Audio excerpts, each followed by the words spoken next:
얘네들도 일본어 몇 개 알아볼까봐 나중에 유럽 가면 써먹으세요. 자, 20페이지. 오늘부터 아주 중요한 내용을 해줍니다. 뉴턴의 운동법칙. 이거 하려고 가속도를 그렇게 미친 듯이 하는 거거든요. 속도 가속도를 배우는 이유는 이 뉴턴의 운동법칙을 하기 위해서입니다. 뉴턴의 운동법칙은 총 3가지. 제1 운동법칙, 제2 운동법칙, 제3 운동법칙. 이게 뉴턴의 운동법칙이에요. 뉴턴의 운동법칙은 총 3개. 첫 번째 제1 운동법칙은 공식이 없어요. 그러니 제1 운동법칙은 개념 정리를 위주로 공부를 해주시고요. 나중에 고등학교 2학년에 내신 시험을 본다거나 그럴 때 이 제1 운동법칙은 예반 시험에 나와요. 제1 운동법칙에 해당하는 예가 아닌 것은 이런 것들로만 출제가 됩니다. 그러니 개념 정리는 꼭 하나 해주시고요. 제2 운동법칙, 이해야 공식이 있어요. 얘는 공식이 있어. 그래서 거의 대부분의 물리의 계산형 시험 문제들은 전부 다 여기서 출제가 됩니다. 공식은 딱 하나, F는 MA. 이 F는 MA라는 공식 때문에 물리의 1단원이 성립하는 거거든요. 물리의 1단원은 이동거리 변이부터 운동량, 충격량, 역학적 에너지까지 넘어갈 동안 뉴턴이 만들어 놓은 물리학을 배우는 과목이에요.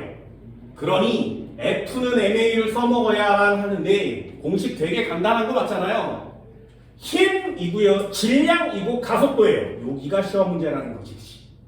됐나요? 가속도를 빨리 구할 수 있는 애는 구구단 시험 문제로 바뀌는 거고요. 가속도를 못 구하면 이 간단한 공식조차 계산을 못하게 되는 그런 경우가 됩니다. 그래서 물리원이 너무 어려워요 라고 하는 학생은 가속도를 구하는 게 어렵기 때문이라고 말씀드렸어요. 그래서 첫 번째, 두 번째, 세 번째 동안 계속 가속도에 대한 내용을 그렇게 연습하는 겁니다. 그래프도 그려보고 공식도 나중에 써볼 거고, 아, 이렇게 가속도를 구하면 좀 더 빠르지 않겠니? 라는 것까지 설명하는 거예요. 결국에 이 F는 MA를 하기 위해서입니다. 제3법칙이요. 역시 공식이 없어요. 그러니 이 녀석도 역시 개념 시험 문제가 되겠죠. 특히 제3법칙은 국어 시험 문제입니다. 국어 시험 문제. 그래서 이 3가지에 대한 내용을 아주 간단하게 정리할 거고요. 이 제2 운동법칙을 집중적으로 아주 많은 내용을 정리할 겁니다. 그래서 오늘은 1, 2, 3 중에 가장 간단한 내용들을 정리해 보고요. 다음 시간에는 제2 운동법칙을 미친 듯이 가지고 놀아봅시다.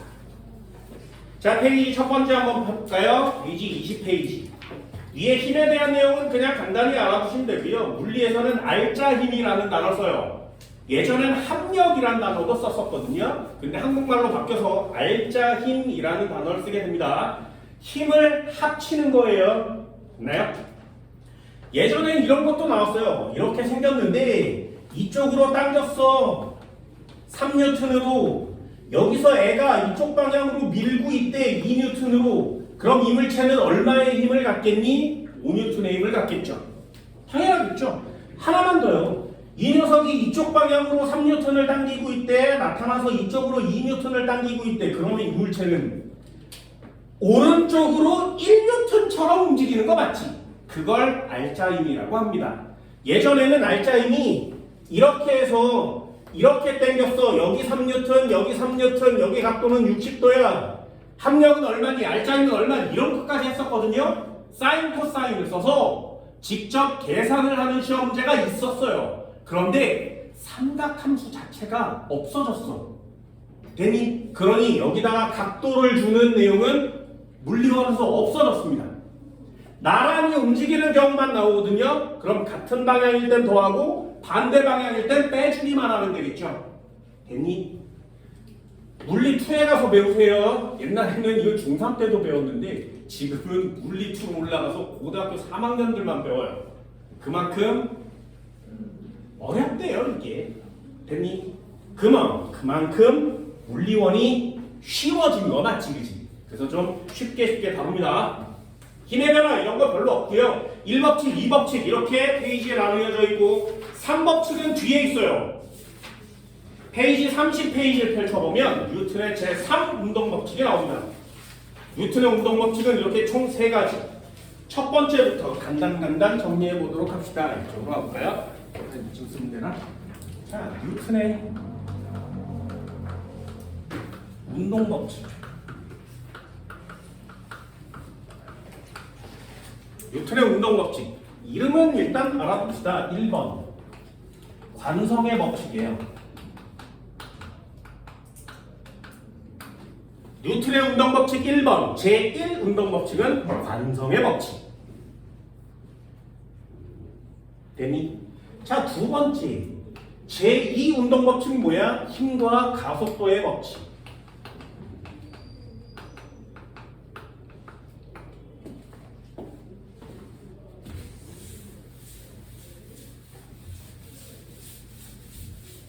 그럼 제3 운동 법칙까지 있으니까 3번은 뭐겠니?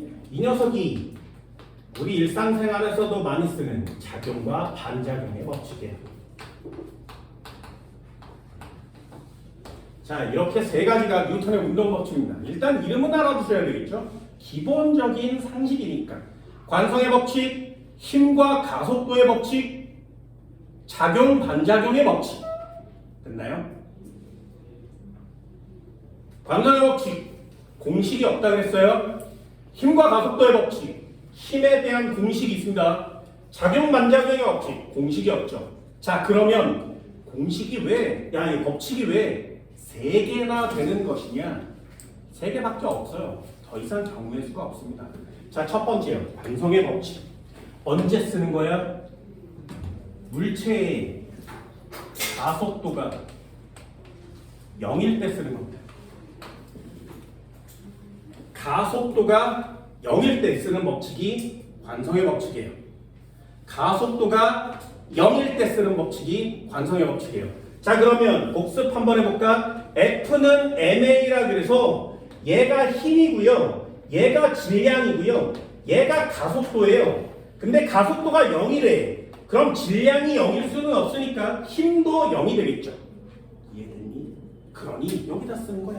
가속도에다 밑줄 긋고 같은 단어를 쓰세요. 그러면 힘이라는 단어를 쓸 수 있는 겁니다.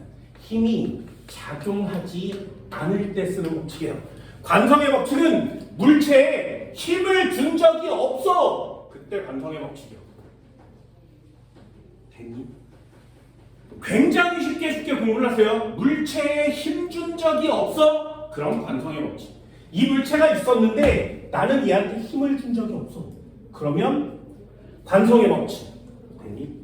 그럼 이 물체에 힘 주면 무슨 법칙? 힘과 가속도의 법칙. 제목에 써 있잖아요. 한꺼번에 정리할 거니까 한꺼번에 보세요. 얘는 가속도가 0이 아닐 때 쓰는 법칙입니다. 됐니? 힘이 작용한단 말이죠. 힘이 작용할 때 쓰는 거예요. 자, 관성의 법칙은 힘이 작용하지 않을 때 쓰는 거고요.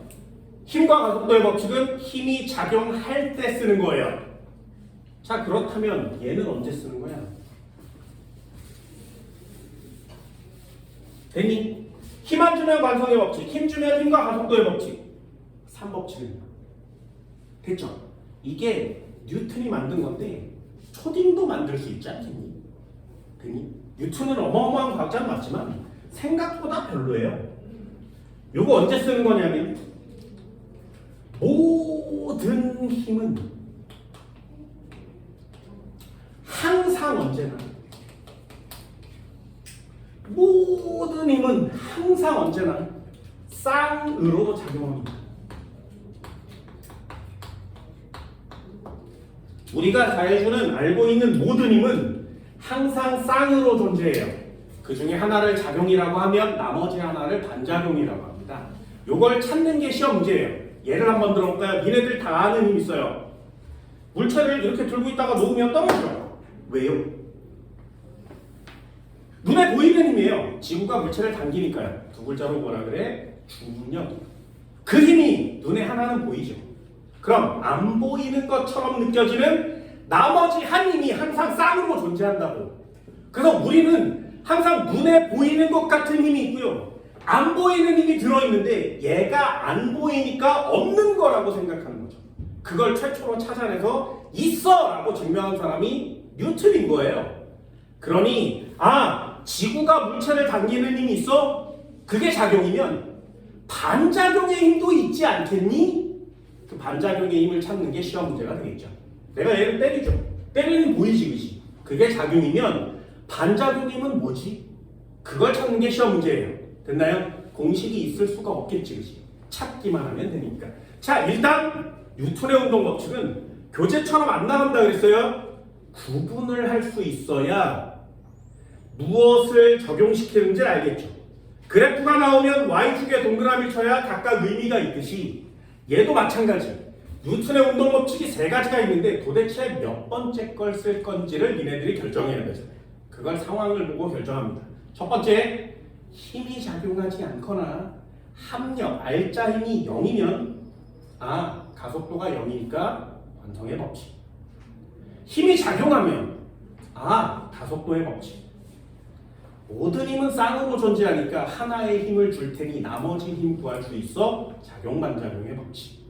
됐나요? 앞에서부터 한번 해볼까요? 상식이니까요. 관성의 법칙. 제일 중요한 거예요. 관성의 법칙이래. 그렇다면 도대체 관성이란 단어는 무엇일까요? 관성이 도대체 무슨 뜻이냐? 됐니? 관성은 도대체 무슨 뜻이냐?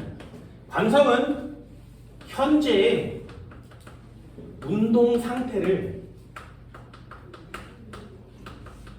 그대로 유지하려는 성질이에요. 현재의 운동 상태를 그대로 유지하려는 성질. 그걸 관성이라고 합니다. 굉장히 어려운 단어거든요. 현재의 운동 상태를 유지하려는 성질. 이 물체가 이렇게 해서 정지하고 있대. 그럼 그 상태를 계속 유지하려고 하는 거예요. 그럼 얘를 계속 정지시키려면 난 어떻게 하면 돼? 힘 안 주면 되지. 됐나요? 그러니까 관성의 법칙이 성립하는 거예요. 얘가 움직이고 있대. 등속 직선 운동하겠죠. 속력도 변함없고 방향도 변함없어요. 얘한테 힘을 주지 않고 건드리지 않으면 속력 바뀌겠니? 방향이 바뀌겠니? 절대 안 되지. 그때 쓰는 거예요. 그래서 관성의 법칙은 딱 두 종류밖에 없어요. 현재 정지하고 있었는데 그 상태를 계속 유지하면서 계속 정지하려는 성질과 움직이고 있는 물체가 있었는데 그 물체가 계속 움직이려는 성질이 있다고. 됐니? 정지하고 있는 물체는 계속 정지하고 있대요. 그러려고 해요. 그래서 이걸 뭐라고 하냐면 정지관성이라고 합니다. 정지관성. 정지 상태를 유지하려고 해요. 그럼 움직이는 상태를 계속 유지하려고 하려면 얘는 뭐라 그래? 이걸 운동관성이라 그래요. 관성의 법칙은 딱 두 종류. 예를 한번 들어봅시다. 자동차가 있었는데 손잡이가 있었는데 자동차가 붕 하고 움직이면 손잡이가 이렇게 뒤로 치우치죠. 됐니? 당연하지 않겠니? 왜 그럴까요? 얘를 잘 보고 있으면 자동차가 있었는데 손잡이가 여기 매달려 있었던 거 맞지? 그럼 자동차가 붕 하고 달려서 요만큼 와봅시다. 요만큼 오면 이 손잡이는 그 자리에 그대로 있으려고 한다고. 됐니? 그래서 그 자리에 그대로 있으려고 한다고. 그런데 여기 매달린 천장이 이만큼 온 거 맞죠? 그러니 우리는 이렇게 기울어진 것처럼 보이는 거예요. 됐나요? 그럼 이 손잡이는 자동차가 움직였지만 난 그대로 있을 테야 정지관성이 되는 거죠. 됐니? 한 번만 더 해볼까요? 말에 사람이 이렇게 타고 있었는데 됐니? 말이 갑자기 달려가면 얘 이게 뒤로 떨어지는 거 맞지? 왜요? 말이 갔어. 그럼 나는 정지 상태를 유지하려고 하니까 말만 가는 거죠. 됐니? 그럼 나는 뭐야? 정지관성. 됐어? 한 번만 더 해볼까? 이불을 빨래에 넣었어. 그런 다음에 사람이 나타나서 몽둥이로 얘 때리는 거예요. 먼지를 터는 거지. 왜 이불을 몽둥이로 때리면 먼지가 털리니? 됐니? 나는 이불을 때리고 있죠. 그럼 이불이 이만큼 펄럭거리겠지, 그지? 그러는 순간 먼지는 제자리에 남아있는 거야. 됐니? 그러면 이불과 먼지가 분리되는 거죠. 떨어지겠지. 정지관성. 됐어요? 이런 걸 정지관성이라고 합니다. 버스가 달리면 나는 뒤로 넘어져. 정지관성이라고 하는 거예요. 내가 그 상태 그대로 정지 상태를 유지하려고 하니까. 그럼 반대도 한번 해볼까? 반대로 말이 타고 있었어. 얘가 몰라 달리고 있었는데 갑자기 말이 멈추면 이 사람 어떻게 돼? 앞으로 쏠리죠. 왜요? 얜 달리고 있었으니까 그 상태를 계속 유지하려고 하는 거지. 이해됐나요? 정지관성. 에스컬레이터를 타고 내려가고 있었는데 에스컬레이터 멈춘 거야. 얘 앞으로 쏟아지겠죠. 그죠? 왜요? 운동관성. 움직이고 있는 상태를 유지하려고 하다 보니 다른 게 정지해도 난 계속 가려고 하는 거죠. 이런 걸 운동관성이라고 하는 거예요. 됐나요? 정지관성과 운동관성은 예로 하나씩 구별해 주시면 되는데 그걸 나눠서 시험제 내는 학교는 별로 안 좋은 학교예요. 얘네들을 합쳐서 관성의 법칙이라고 예를 주는 학교가 좋은 학교가 되는 겁니다. 우리는 고등학교 2학년 때 정지관성과 운동관성을 따로따로 구별해서 다루지는 않아요. 합쳐서 이건 관성의 법칙이야 이렇게 배우는 게 훨씬 더 괜찮은 단어거든요. 자, 마지막 하나요. 관성의 법칙은 다 끝났어.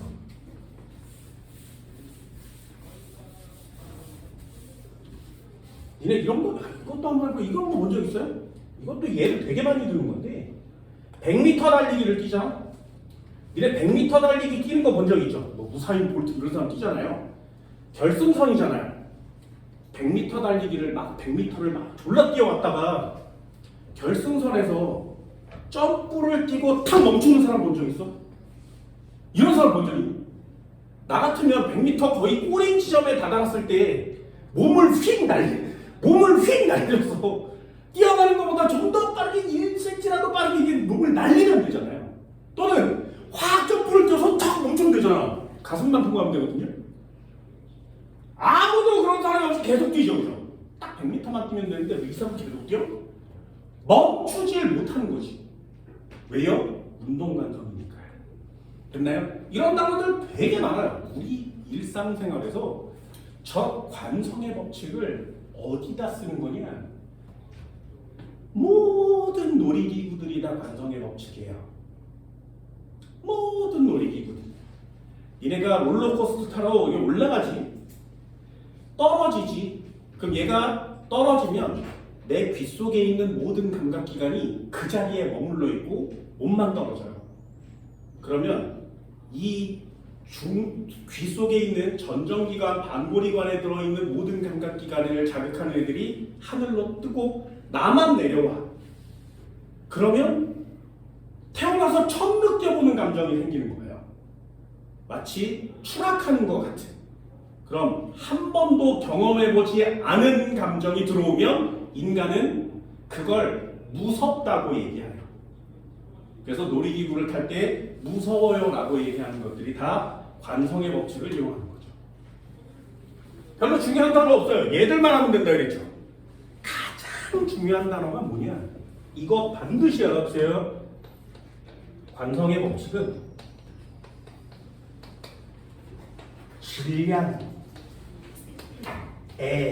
질량에만 비례합니다. 매우 중요한 단어. 자, 개념이 시험 문제라 그랬지, 그지? 얘가 시험 문제라 그랬지. 공식이 안 나온다 그랬지. 그러니까 저런 문장 자체가 가장 중요한 시험 문제예요.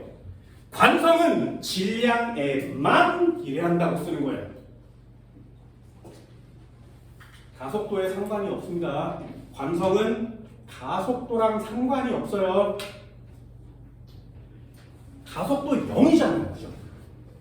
가속도 0일 때 쓰는 법칙인데 가속도에 비례해요라는 단어를 표시할 수 없는 거죠. 이해할 수 있겠니?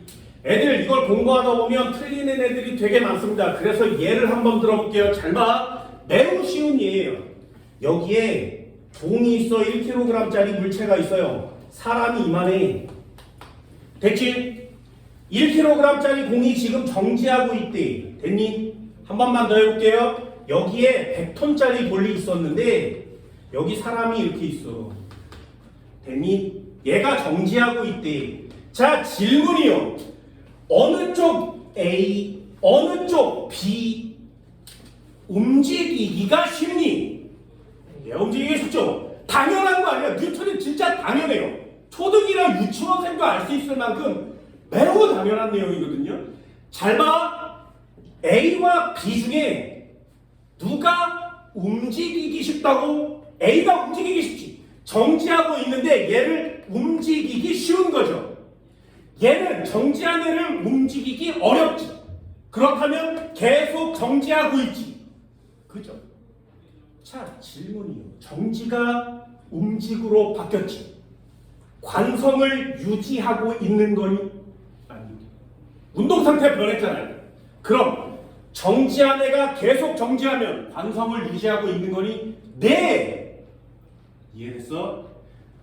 관성이 크다라는 말은 그 상태 그대로 가만히 있어요란 뜻이에요.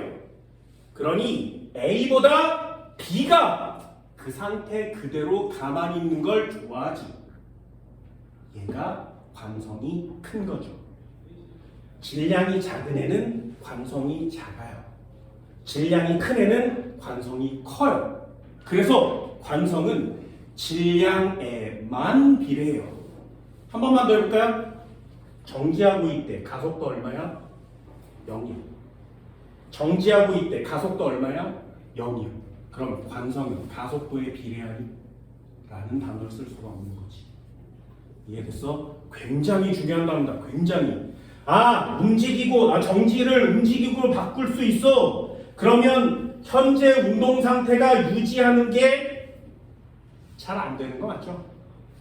정지를 계속 얘는 현재 운동 상태를 계속 잘 유지하는 거 맞지? 그러니 얘가 관성이 커요 라고 쓰는 거예요. 그러니 누가 봐도 질량에 비례하는 거 맞죠? 가속도는 안 돼요. 됐나요? 저게 관성의 법칙에서 가장 중요한 함정 시험 문제입니다. 나중에 F&A를 전부 다 끝내면 저 관성력에 대한 내용도 설명을 또 하나 드릴 겁니다. 심화 과정이에요. 일단 관성이 뭔지를 잘 이해하시고요. 얘들을 잘 보시고요. 그리고 관성은 말이야 질량에 비례하는구나 라는 내용을 잘 알아두시면 됩니다. 됐니? 자, 두 번째 힘과 가속도의 법칙이요. 얘네 둘은 한꺼번에 묻는 거야. 가속도는 힘이에요. 가속도는 힘이에요. 자, 힘, 가속도는 같이 움직입니다. 힘을 주면 가속도가 생기는 거예요. 잘 보세요. 힘을 증가시킨데 점점 물체에 주는 힘을 증가시키면 이 물체의 가속도도 따라 증가합니다. 다시 한번 힘을 감소시키면 물체에 주는 힘을 감소시키면 가속도도 감소해요.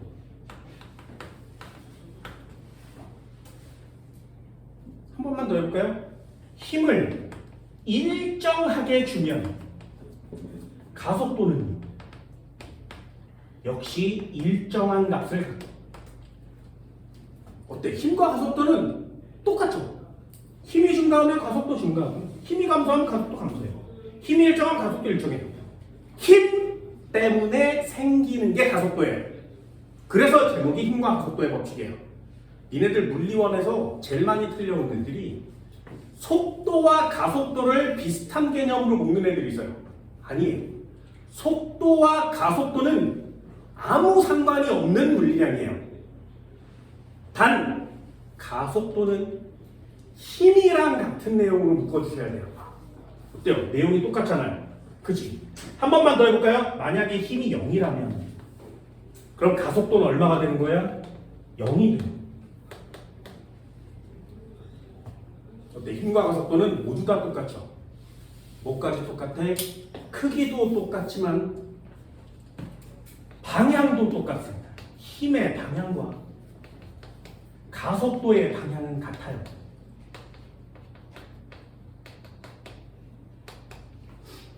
방향도 똑같아요. 그러니 힘과 가속도를 같은 개념으로 묶고 문제를 푸는 거예요.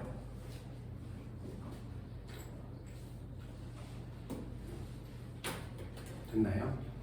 굉장히 쉽단 말이죠. 한번 해볼까? 자동차가 있었어.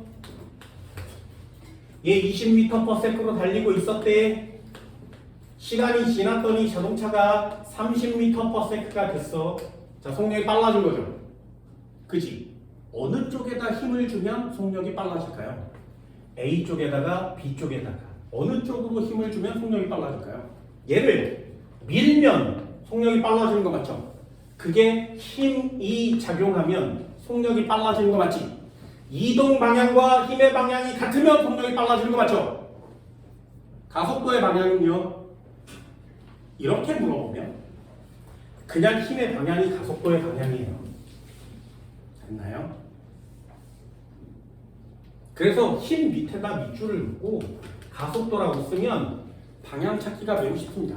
학생들이 가속도의 방향을 직접 찾는 건 굉장히 까다로워하거든요. 하지만 힘의 방향은 당연하잖아요. 그치? 한 번만 더 해볼까? 자동차가 있었는데 얘가 이렇게 갔어. 그래서 정지했대. 야, 그럼 이 자동차를 정지시키려면 어떻게 하면 돼? 사람이 여기 서서 얘를 이쪽으로 밀어야 되죠, 그죠? 그치? 이쪽으로 힘을 줘야 여기에 정지하지 않겠니? 당연하잖아요. 그럼 여기서부터 여기까지 가속도의 방향은 어느 방향이야? 이쪽 방향이 가속도의 방향이 되는 거죠. 어때요? 가속도의 방향 찾기는 어렵습니다. 하지만 힘의 방향을 찾는 건 생각보다 쉬워요. 그래서 가속도의 방향을 찾으라고 하면 힘의 방향을 찾으세요.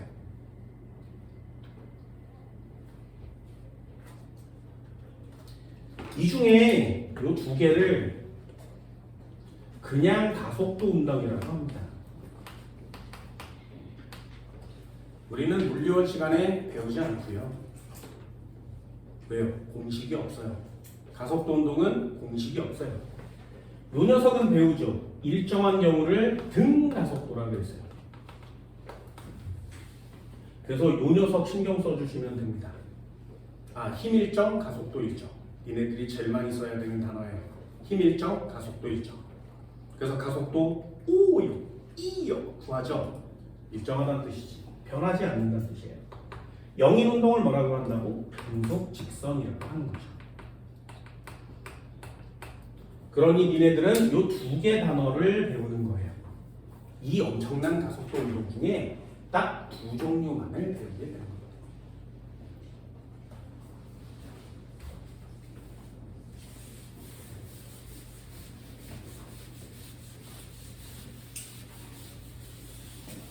제2 운동 법칙은 다음 시간에 운동방 정식과 함께 한꺼번에 설명을 드릴 겁니다.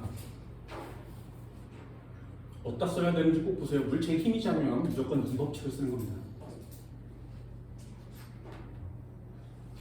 3법칙도 한번 해볼까요? 모든 힘은 쌍으로 존재합니다.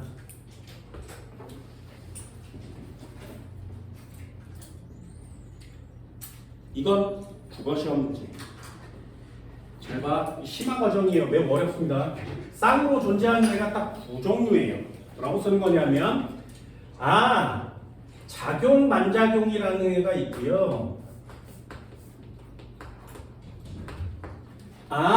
힘의 평형이라는 애가 있어요. 물리에서 굉장히 중요한 사항입니다. 작용 반작용도 어려운데 힘의 평형까지 구해야 되기 때문에 시험 문제가 형성되는 거예요. 자, 잘 보세요. 작용 반작용은 어떻게 하는 거냐면 일단 물체가 두 개 있어야 돼요. 물체가 하나만 있으면 알 수 없어요. 보세요. 네모박스 물체가 있었는데 아무도 힘을 안 주고 있으면 작용 반작용이 아니죠. 관성의 법칙. 얘한테 힘을 줬어. 힘과 가속도의 법칙. 됐어요? 작용 반작용 3법칙을 쓰려면 반드시 물체가 2개 있어야 돼요. 됐나요? 하나만 있으면 안 돼. 두 물체에 두 힘이 작용해야 돼요. 두 물체에 두 힘이 있어야 돼요. 그래서 물체가 있고 A가, 물체가 있고 B가 두 개의 힘이 이렇게 반대 방향으로 있어요. 이 상황이 딱 만들어져야 우린 이걸 작용 반작용이라고 하는 거예요. 관성의 법칙, 힘과 가속도의 법칙, 물체 두 개 사이에 힘 두 개, 작용 반작용의 법칙. 요걸 구별하셔야 되거든요. 자, 다 써줄게요. 이 두 힘은 크기가 같아요. 방향은 반대.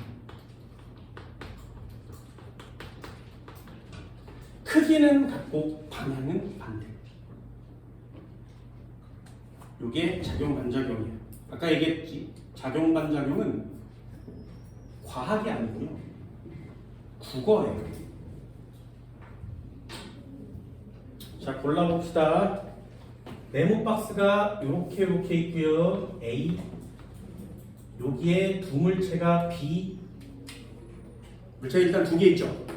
여기에 하나의 힘이 이쪽 방향으로 화살표가 쳐 있으면 반대 방향으로 이렇게 화살표가 쳐 있는 게 작용 반작용 관계예요.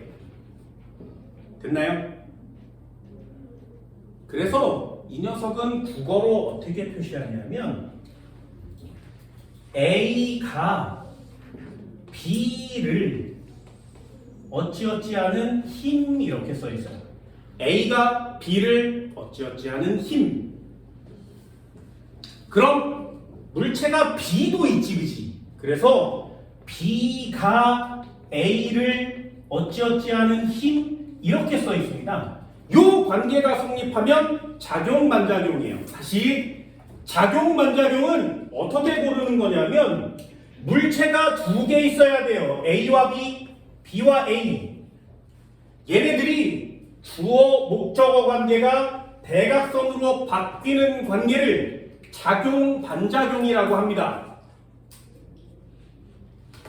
예를 들면 지구가 물체를 당기는 힘이 있으면 대각선으로 물체가 지구를 당기는 힘도 있어야 되는 거죠. 됐나요? 내가 벽을 때리는 힘이 있으면 벽도 나를 때려주는 힘이 있어야 돼요. 둘 중에 하나는 잘 보여. 나머지 하나는 잘 안 보여요. 됐나요? 내가 상대방의 싸대기를 때리면 싸대기도 내 손을 때리는 거지. 이해되니? 내가 땅을 발로 밀면 땅도 발을 떠받쳐줘야 돼요. 그래야 내가 걸을 수 있는 거죠. 이렇게 주어와 목적어가 대각선 관계가 성립돼야만 이걸 작용 반작용이라고 하는 거예요. 철수가 영희를 밀었어. 그럼 영희도 철수를 민다고. 우리가 눈에 보이기엔 철수가 영희를 미는 것처럼 보이지만 영희도 철수를 반대로 같은 크기의 힘으로 밀어주고 있는 거죠. 그 힘을 찾는 게 물리의 작용 반작용이에요.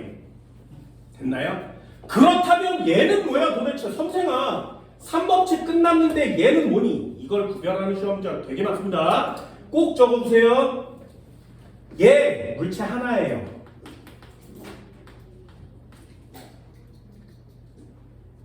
얘는 물체 하나만 있으면 돼요. 그러면 두 힘이 작용하는 거예요. 한 물체에 두 힘이 작용하면 그걸 평형이라고 합니다. 다시 두 개의 힘의 크기는 같고요. 두 개의 힘의 방향은 반대예요. 어때? 내용이 비슷하면서 다르지. 그래서 이걸 구별하는 시험자가 되게 많습니다. 얘는 물체가 하나면 돼요. 반대 방향으로 크기가 같은 힘이 작용하는 걸 이런 상태가 딱 같으면 이걸 평형이라고 하는 겁니다.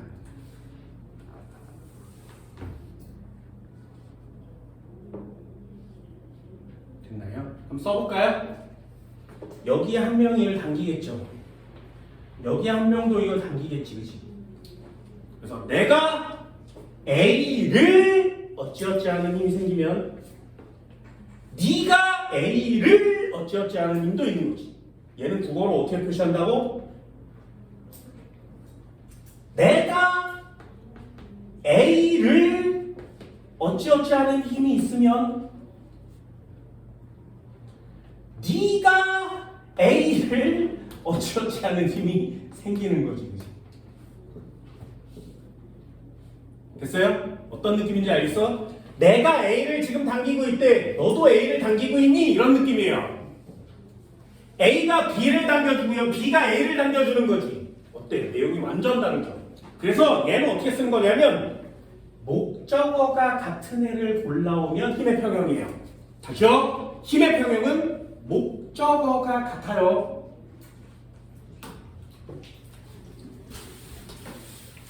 얘 하나 들어볼까요? 되게 쉽습니다. 지구가 있었어. 여기 책을 놔둘게요. 이렇게 놔두면 책이 땅으로 떨어지겠죠. 그죠? 일단 하나의 힘. 자, 써볼까요? 한국말로? 지구가 지금 책을 당기고 있지. 됐죠? 지구가 당기는 힘을 다 통틀어서 중력이라고 합니다. 됐나요? 그럼 얘랑 쌍으로 묶어야 되는 힘이 정해진다. 어떻게? 주어의 동그라미, 목적어의 동그라미, 대각선이다. 그래서 그럼 어떻게 쓴다고? 아, 책이 지구를 당겨주고 있구나. 책도 지구를 똑같은 크기의 힘으로 당겨주고 있구나. 됐죠? 그럼 둘 중에 누가 무거워? 책이 무거워? 지구가 무거워? 책이 무겁죠. 그래서 책이 더 빨리 움직이는 거예요. 지구는 천천히 움직이는 거죠. 책의 가속도가 크니까요. 됐나요? 지구도 책 쪽으로 딸려옵니다. 근데 너무 조금 움직이는 거죠. 눈에 보이지 않는 만큼. 되셨나요? 그럼 책은 떨어지겠지, 그치? 이 책을 떨어지지 않게 막아요. 책상을 올려놓는 거예요. 그럼 책이 떨어지지 않겠죠, 그죠? 왜요? 써볼까? 책상이 책을 떠 받쳐주고 있지.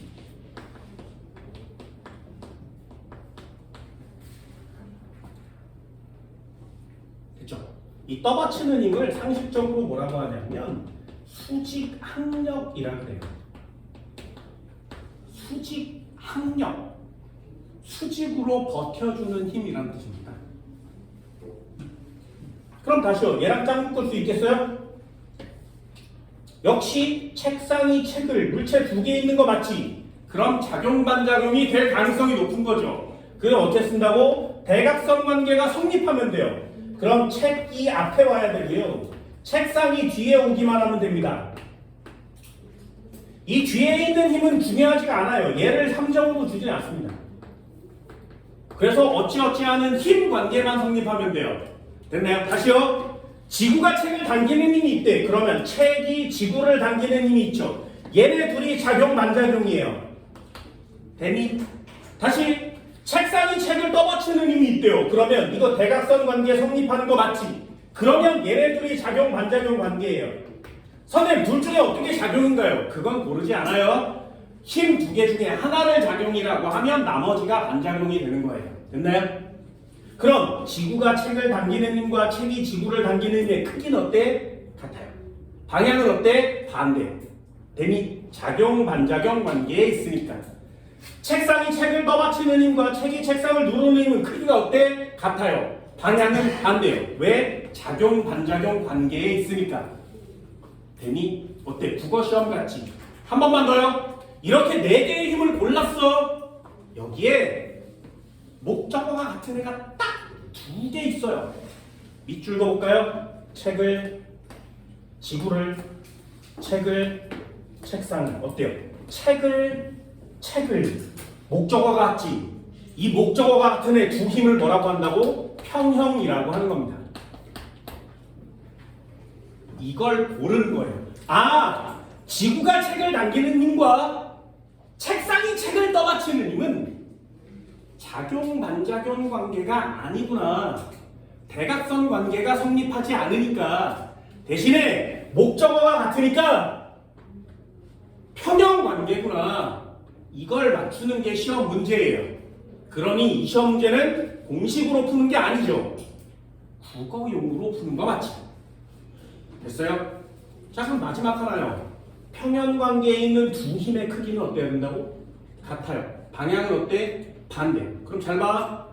얘네 둘이 힘이 같지? 얘네 둘이 힘이 같지? 얘랑 힘이 같지? 그럼 4개의 힘은 다 어떤 거야? 똑같은 거 맞죠? 됐나요? 작용, 반작용의 힘은 이렇게 대각선 관계가 성립하면 되고요. 힘의 평형 관계라는 건 목적어가 같구나 라는 사실로 골라내는 거예요. 시험들 보면 되게 쉽습니다. 뒷장 한번 넘겨볼까요?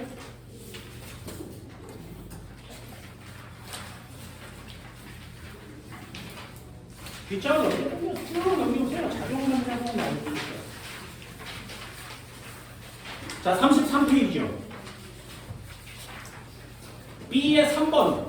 작용 반작용 관계로 옳은 것을 동그라미, 옳지 않은 것을 X. 사람이 걸어갈 때 발이 땅을 미는 힘과 땅이 발을 미는. 보세요. 발 동그라미, 땅 동그라미. 땅 동그라미, 발 동그라미. 일단 물체 2개 맞지? 대각선 관계 되니? 네. 그러면 작용 반작용. 책상 위에 놓여있는 책의 무게가 중력이에요. 이렇게 함정처럼 줍니다. 그럼 무게에다가 밑줄 긋고 뭐라고 쓰는 거야? 지구가 책을 당기는 힘이에요. 책의 무게는 중력이에요. 무게. 됐니? 그러니 무게라고 나와 있지만 지구가 책을 당기는 힘이구나 라는 걸 알고 있어야 문제를 풀 수 있죠. 그러면 지구, 책, 책상, 책 얘네 둘은 작용 반작용 관계가 될 수 없죠. 왜? 대각선 관계가 성립 안 하니까. 하지만 목적어가 같은 거 맞지? 그럼 뭐라고 쓰는 거라고? 힘의 평형이라고 쓰는 거라고. 얘네 둘은 작용 반작용 관계가 아니라 힘의 평형 관계에 있는 힘입니다. 3번이요. 로켓이 가스를 뿜는 힘, 가스가 로켓을 미는. 로켓 동그라미, 가스 동그라미, 가스 동그라미, 로켓 동그라미. 대각선 되니? 네! 작용 반작용이요. 야, 이것처럼 쉬운 게 있어요. 이게 과학이야? 지구가 달이 지구를 작용 반작용 맞지? 보여요? 대각선 관계가 성립하면 작용 반작용. 4번 지금 여기 써 있는 거죠. 지구 동그라미, 물체 동그라미. 물체 동그라미, 지구 동그라미. F1과 F2 대각선 관계 맞죠? 작반. 책상 동그라미, 물체 동그라미, 물체 동그라미, 책상 동그라미. 대각선 관계 맞지? 얘네 둘이 묶어서 작반. 되니? 끝나면 안 돼. 목적어를 밑줄 두세요. 물체를, 지구를, 물체를, 책상을. 그럼 목적어 같은 애가 2개. F1, F3. 무슨 관계? 평형 관계. 여기까지 되니? 할 수 있겠어요? 그럼 F1과 작용 반작용이 있는 건 F2, F1과 평형 관계에 있는 건 F3. 이렇게 고르는 거지. 거기에 4개의 힘은 모두 같아요. 이해되니? 이게 작용 반작용의 예를 고르는 방법이거든요. 생각보다 어렵진 않죠. 대각선 관계로 푸시면 돼요. 니네들이 첫 번째 해야 되는 게 뭐라고? 관성의 법칙 꼭 알아두세요. 2번째, 이건 다음 시간에 미친 듯이 할 겁니다. 3법칙, 작용 반작용의 법칙. 생각보다 시험에 매우 많이 나오거든요. 생각보다 아이들이 가장 많이 틀리는 게 바로 이 작용 반작용입니다. 머릿속에 꼭 넣으시기 바랍니다. 됐나요? 오늘 수업 여기까지 할게요. 고생했습니다.